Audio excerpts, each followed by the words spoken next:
কুসুমপুর নামক গ্রামে বাস করত বেণীমাধব এবং তার স্ত্রী জয়া। তাদের একমাত্র সন্তান ছিল অভি। অভি খুব সুন্দর গান গাইত, আর তার এই গানের সুর পাওয়া বলাই চলে তার মায়ের কাছ থেকে। তারা গ্রামের পথে পথে গান গেয়ে বেড়াত। একদিন অভি এবং তার মা গ্রামের পথ ধরে গান গেয়ে চলছিল।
মিলন হবে কত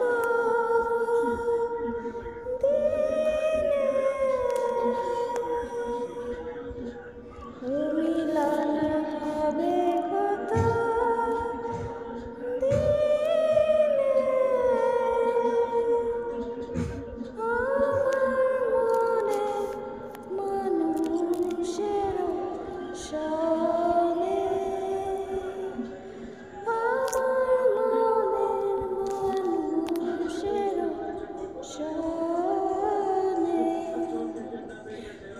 সে হয় যে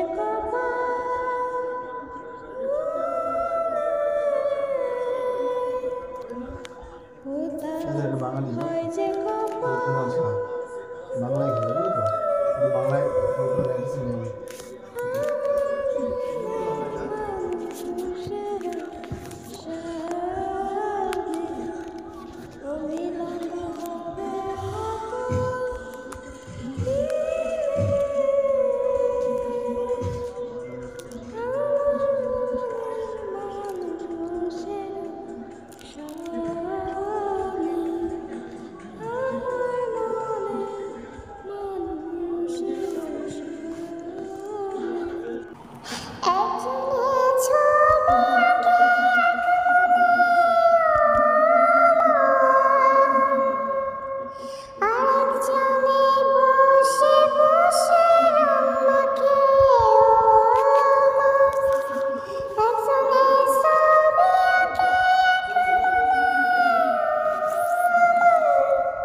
করে